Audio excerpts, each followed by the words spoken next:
아, 과거에 우리가 저 인사청문 계획서를 작성을 할 때요. 다만 음향 출력에 대해서는 원칙적으로 허용하지 아니하되 사전에 각 교섭단체 간사 간의 양해나 위원장의 허가를 받은 경우에는 가능하다라고 하는 것이 일반적인 관례였어요. 그러니까 동영상을 틀고 거기서 음향과 음성을 송출하기 위해서는 과거의 관례대로 사전 교섭단체 간사 간의 양해나 위원장의 허가를 받은 경우에 가능하다라고 하는 부분에 대해서 당연히 협상을 해야 되지 않겠습니까? 첫사례니까. 근데 갑자기 협상을 중단하고 나가서 기자회견을 하고 사전에 검열한다고 일방적으로 얘기했지만 저희가 거기에 대해서 답변 드리지 않았던 이유는 뭐냐면 원만하게 인사청문 일정 안에서 인사청문이 진행되게끔 하기 위해 가지고 참은 거거든요. 이 얘기를 벌써 몇 번째 진행하고 계세요. 그 부분에 대해서 제가 분명하게 말씀을 드릴 거고요. 이것 때문에 지금 1분이라는 시간을 소비한다는 게 국민 앞에서 정말 죄송합니다. 그리고 한 말씀 더 드릴게요. 아까 그 고성 산불 관련된 이야기가 나왔는데 뭐 여러 가지 관점의 차이는 있겠지만 그 당시 운영위원회가 열리고 있을 때 그 운영위원회 내에서 사실 정쟁이 벌어졌죠. 예, 컨트롤 타워에 해당되고 있는 정우용 안보실장이 그 자리에서 2시간 넘게 이석을 하지 못하고 있었어요. 그런데도 불구하고 제가 존경하는 이양수 의원님은 지역의 그 현상을 보고 회의에 참석하지 않고 그 현장에 안타까운 마음으로 가신 거 아니겠습니까? 김부겸 우리 후보자께서도 행안부 장관 마지막 임기인데 그때 이 취임식을 하지 못하는 상황에서 고성으로 달려간 마음은 무엇이겠습니까? 재난 앞에서 여야가 따로 있지 않고 고통받고 있는 국민 앞에서 다 그 마음 동일한 마음이라고 저는 생각이 되거든요. 이양수 의원님이 이석을 허락받지 못한 상태지만 그거 무시하고 자기 지역구에 가서 고통받고 있는 주민들과 함께하고자 하는 마음이나 마지막 행안부 장관의 임기 동안 강원도 고성에 가가지고 한 그 마음이 어찌 차이가 있겠어요? 여당은 그런 마음이고 야당은 그렇지 않은 마음이니까 야당도 그런 마음이고 여당도 그런 마음이라고 생각이 됩니다. 지금 코로나로 인해서 많은 사람들이 재난이라고 이야기하고 있어요. 이 재난 앞에서 여야가 따로 있을 수 있겠습니까? 지금 마지막 문재인 정부 5년차 임기에 사실 김부겸 장관에 대한 많은 기대가 있고요. 이 자리에 같이 계신 청문위원인 우리 야당 의원님들 동일한 마음이라고 생각이 됩니다. 지금 우리 국무총리는 코로나19를 완전히 극복하고 국민께 안정된 일상을 돌려드리고 어려움에 처한 고용 상황과 서민 경제를 회복시킴으로 민생을 안정적으로 관리한 소임을 부여받고 있어요. 그렇지 않습니까? 예, 그렇습니다. 그런 마음으로 이 자리에 계신 것이죠. 네. 또 문재인 정부 5년 차에 들어와서 국민께 약속드린 국정과제를 완수하고 개혁 성과를 성공적으로 안착시킴으로 공정하고 정의로운 나라 구현이라는 국민의 여망을 이루어야 되는 막중한 책임 가지고 계시죠. 예, 국회에서 동의를 해주신다면 그런 마음으로 열심히 그런 마음으로 그 자리에 계신 거 아니겠습니까? 또한 아까 말씀하셨지만 4.7 재보궐 선거에서 국민의 요구를 겸허하게 받아들이고 LH 사태로 촉발된 부동산 부패에 대해서 국민적 눈높이에 맞게 혁신해야 되지 않겠습니까? 미래 세대인 청년의 위기, 정치적, 사회적 갈등, 분열, 대외관계의 불확실성 등을 해소하고 해결하기 위한 중차대한 상황에 사실 김부겸 후보자가 이 자리에 계신 겁니다. 지금 재난 앞에서 과거의 일을 이야기하는 거 조목조목 맞지만 이거를 정쟁으로 가지 말고 국민들 모두 앞에서 재난 앞에서 여야가 힘을 합쳐서 마지막으로 임명되는 문재인 정부의 마지막 총리인 김부겸 우리 후보자에 대한 정책 검증 능력을 살펴봐야 되지 않을까 싶습니다. 물론 도덕성도 같이 살펴봐야 되겠죠. 저는 그 4.7 재보궐 선거에 있어가지고 우리 민주당이 국민으로부터 크게 혼난 것은 나는 겸허하게 받아들여야 된다고 생각을 합니다.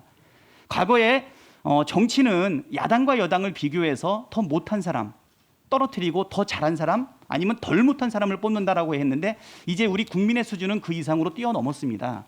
집권 여당은 절대적 기준으로 평가를 받고 있다는 것이죠. 야당보다 못하기 때문에 떨어진 것이 아니고 야당보다 조금이라도 덜 못났기 때문에 선택받는 것이 아니라 지금과 같은 재난의 시기에 과연 국민들의 마음에 흡족한 개혁 성과를 내고 민생을 돌보고 경제를 받치고 있는지 국민과 공감하고 있는지를 절대적 기준으로 본다는 것이죠. 야당과 비교하지 않고. 그런 면에서 국민의 선택을 받지 못했던 것, 특히 서울, 부산에서 그 선택을 받지 못했다라고 하는 것은 우리 정부 여당으로서 그 부분이 부족한 부분이었다라고 하는 부분이고요. 이 부분은 저희가 겸허하게 받아들이고 국민들의 눈높이에 맞는 민생 정책, 코로나 극복, 그리고 부동산 문제, 청년 문제, 그리고 우리 갈등 관리, 그다음에 국민 통합과 이룰 수 있는 제가 볼 때는 가장 적합한 후보자 중에 한 분으로 우리 김부겸 총리님께서 이 자리에 있다고 그렇게 생각을 합니다. 네, 질의하도록 하겠습니다. 질의문을 어디다 놨는지도 지금 제가 네. 자, 고등교육에 대해서 한번 말씀을 좀 드리도록 하겠습니다. 지금 우리 정치적 민주화가 국민들의 많은 피와 희생 끝에서 많이 이루어졌고요. 이제 어떠한 정치인도 설사 대통령이라 할지라도 국민들이 원하지 않으면 작은 촛불 하나 들어 올려서 대통령의 권한도 뺏을 수 있고 파면할 수 있는 정도의 평화적인 정권 교체를 이뤄낼 수 있는 민주주의가 발전을 했고요. 경제와 관련해서는 지금 코로나로 인해서 굉장히 어렵다고 얘기하지만 그래도 양극화를 해소하고 그리고 소외 계층에 대해서 따뜻한 포용 정책을 요구하는 경제 민주화의 인식도 크게 늘어났습니다. 그런데 지금 가장 어려운 부분이 있어요. 이 사회를 근본적으로 우리가 개혁하고 보다 혁신적인 사회, 그리고 서로가 함께 성장할 수 있는 공동체를 만들기 위해서는 교육 문제가 있지 않겠습니까? 이 교육 문제랑 관련해서 지금 뭐 여러 가지 고민이 많이 있어요. 특히 지금 고등교육 같은 경우에는 국가의 책무 확대가 절실하게 요구되고 있는데 사실 재정 투입의 우선순위가 제대로 이루어지지 않고 있습니다. 후보자께서는 우리나라 대학의 현실을 어떻게 진단하고 있고 대학이 어떤 방향으로 나아가야 되는지, 그리고 18대 때 국회의 교육위원장을 맡았는데 교육에 대한 국가의 책임 강화를 강조했죠. 그 역할은 아직도 유효한지, 그리고 정부 예산 대비 교육부 예산 비율도 굉장히 낮아요. 참여정부 18.2%보다도 지금 떨어진 17%에 해당이 되고 있습니다. 이 부분에 대해서 우리 후보자께서 이 교육과 관련된 우리 대한민국이 한 단계 성장하기 위해 가장 어려운 과제인 이 교육 분야, 특히 고등교육과 관련된 부분에 대해서 한번 입장을 분명하게 말씀해 주셨으면 좋겠고요. 나머지 부분에 대해서는 추후에 말씀드리도록 하겠습니다. 예, 의원님, 제가 교육 관련 전문가가 아니어서 참 조심스럽습니다. 다만 뭐 저도 국민들을 이렇게 만나고 또 제가 과거에 관련 상임위원회 위원장을 거친 그런 뭐 짧은 경험으로 말씀을 드린다면 기본적으로 고등교육에 대해서 그동안 사실 저희들이 조금 너무 무책임하게 방관한 게 아닌가 싶습니다. 전국의 준칙주의 때문에 전국의 대학은 일반 대학이 한 180여 개, 전문 대학이 한 170, 80여 개 해서 있습니다만은 이 대학들이 자신들의 학생을 제대로 길러내서 그분들을 훌륭한 사회로 내보낼 수 있는 어떤 그런 여러 가지 준비가 많이 부족합니다. 특히 잘 아시겠습니다만은 그 지방에서 사립대학으로 운영하는 대학들부터 지금 뭐 위기가 구체적으로 옵니다. 그럼 의원님들께도 잘 아시겠습니다만 금년에 대학 입시를 치겠다고 한 학생들 숫자가 50만이 좀 넘는데 실질적으로 금년에 태어난 학생 수는 아이 수는 어린애기들 수는 27만에 부족합니다. 지금 눈앞에 앞으로 이 인구 절벽이라는 게 초래할 여러 가지 어려움이라든가 이런 게 눈에 보이는데 지금 정부는 고등교육에 대해서는 뭐 알아서 각자 등록금 받아서 살아라. 그러면서도 그 등록금도 10년째 동결을 해서 일반 가게에는 도움이 될지 모르지만 사실상 대학으로 하여금 어떻게 움츠고 뛸 수 없도록 만들어 놓은 것이 현실입니다.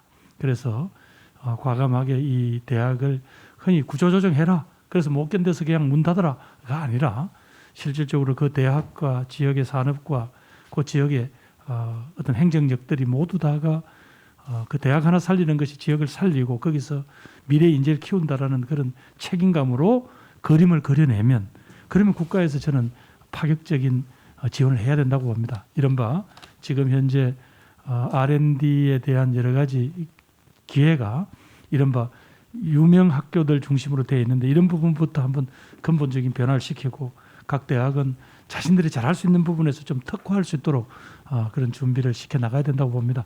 아마 뭐 제가 좀 더 큰 눈으로 말씀드릴 수 있어야 하는데 제가 그런 정도는 안목이 부족하고요.